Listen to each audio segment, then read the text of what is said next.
Bus service की अगर मैं कहूँ, इसकी यूटिलिटी तो है, इसके अंदर तो कोई शक नहीं कि इससे लोग इससे बेनिफिट उठा रहे हैं। बहुत आरामदेह है, आप आराम से बैठने की गुंजाइश कुशादा है। अस्सलाम वालेकुम दोस्तों, welcome to our channel your next job. अभी पिछले दिनों कोई हफ्ते 10 दिन पहले मुझे पीपल्स बस सर्विस यानी कि जो भी चल रही है रेड बस सर्विस, लाल बस, उसके अंदर सफ़र करने का इत्तेफाक हुआ। लेकिन आप में से भी बहुत से लोग इसके ऊपर सफ़र कर चुके होंगे, इसको एंजॉय कर रहे होंगे। मैंने अभी तक देखा है कि जहाँ जहाँ ये बस चल रही है इसको लोग यूज़ कर रहे हैं, लोग खड़े होकर सफ़र कर रहे हैं, बाकायदा इसका वेट कर रहे हैं और लोगों को इससे फ़ायदा हो रहा है। यानी कि एक पीपल्स बस सर्विस की अगर मैं कहूँ, इसकी यूटिलिटी तो है, इसके अंदर तो कोई शक नहीं कि इससे लोग इससे बेनिफिट उठा रहे हैं।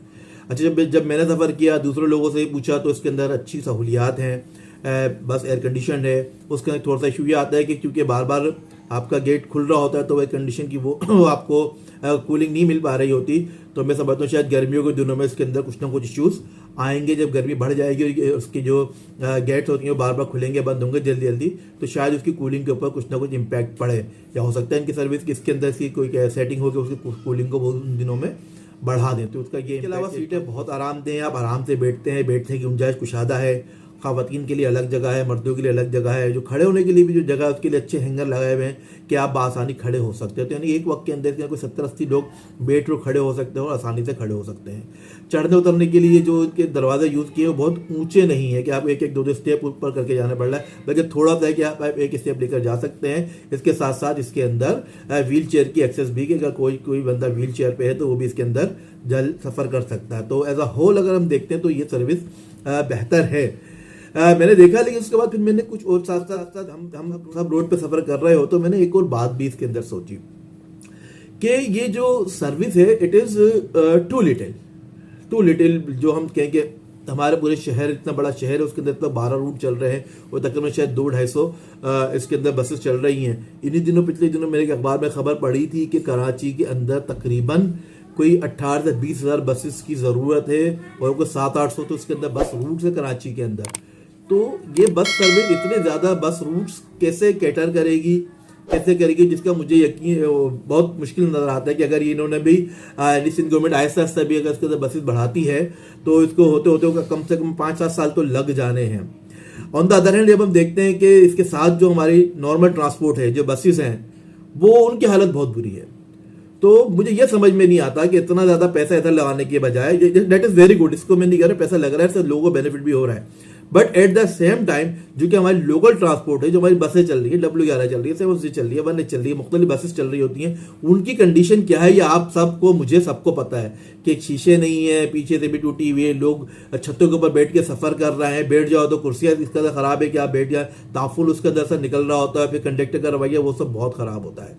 और फिर अगर आप देखिए तो इन सब बसेस को क्लियरेंस रूट परमिट भी मिला हुआ होता है, यानी इनकी हर साल इनकी क्लियरेंस भी हुई होती है कि हाँ बेटे okay to operate on the route. तो ये परमिट इनको किस तरह मिल रहा है, हर साल क्लियरेंस किस तरह हो रही है, यकीन इसके अंदर करप्शन हो रही है जब ये सब कुछ हो रहा है। तो मेरी वज़ीर ट्रांसपोर्ट से ये गुजारिश है कि ये जिस तरह की हमारा ये जो पीपल बस सर्विस है डेट इज़ वेरी गुड, जो आप दूसरे शहरों में शुरू किए, इसको भी आहिस्ता आहिस्ता बढ़ाते चले जाए, लेकिन फौरी तौर पर जो हमारा लोकल ट्रांसपोर्ट सिस्टम है उसके ऊपर सख्ती की जाए और इनको पाबंद किया जाए कि वो अपनी बसों को बेहतर से बेहतर कंडीशन में रखे। क्योंकि बसें ख़राब होने की वजह से क्या है कि चिंची जो है वो सड़कों पर बहुत ज़्यादा आ गए हैं और चिंची के अपने बहुत ज़्यादा मसाइल ना, किसी के पास लाइसेंस होता है, जहाँ दिल करता है रुक जाते हैं, सड़कों को जाम करके रखते हैं, एक्सीडेंट्स का बायस बनते हैं। तो ये चिंची जो है बहुत ख़राब चीज़ है, इसको ख़त्म होना चाहिए, बहुत अच्छा इसके ऊपर रेगुलेशन नाफिज होनी चाहिए।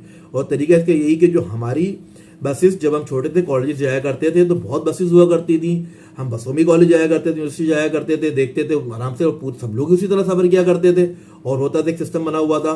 तो ज़रूरत इस चीज़ की है कि दोनों चीज़ों को पैरेलल चलाया कि जो हमारा जदीद ट्रांसपोर्ट सिस्टम आ रहा है इसको, क्योंकि एक फंड्स के भी इश्यूज़ होते हैं, तो आहिस्ता आहिस्ता इसको भी बढ़ाते चले जाए, लेकिन फौरी तौर के ऊपर जो हमारा एग्जिस्टिंग ट्रांसपोर्ट सिस्टम है जो कि एक्चुअली बेसिकली कचरा है, उसको भी किया जाए। और जब गवर्नमेंट कोई काम करना चाहती है तो करना कुछ मुश्किल नहीं होता, सिर्फ विल की ज़रूरत होती है। तो ऊपर से प्रेशर आता है तो नीचे लोगों को काम करना पड़ता है। तो मैं वज़ीर ट्रांसपोर्ट से गुजारिश है कि इस सूरत के ऊपर ज़बरदस्ती इसके ऊपर ज़बरदस्त तवज्जो दी जाए, ताकि कराची का जो सबसे बड़ा मसला ट्रांसपोर्ट का है कि जब आप देखते हो ट्रांसपोर्ट इतनी बुरी नज़र आती है कि आपके शहर का नक्शा इतना बुरा लगता है कि बस that is too bad, pathetic हो जाता है ना सारा ये। तो इसके ऊपर तवज्जो दें ताकि हमारी एक जर्नल आउटलुक जो है शहर की वो भी बेहतर से बेहतर हो जाए। आई होप कि हमारे वज़ीर ट्रांसपोर्ट साहब इसके ऊपर भी तवज्जो देंगे। Thank you. सही हो गया।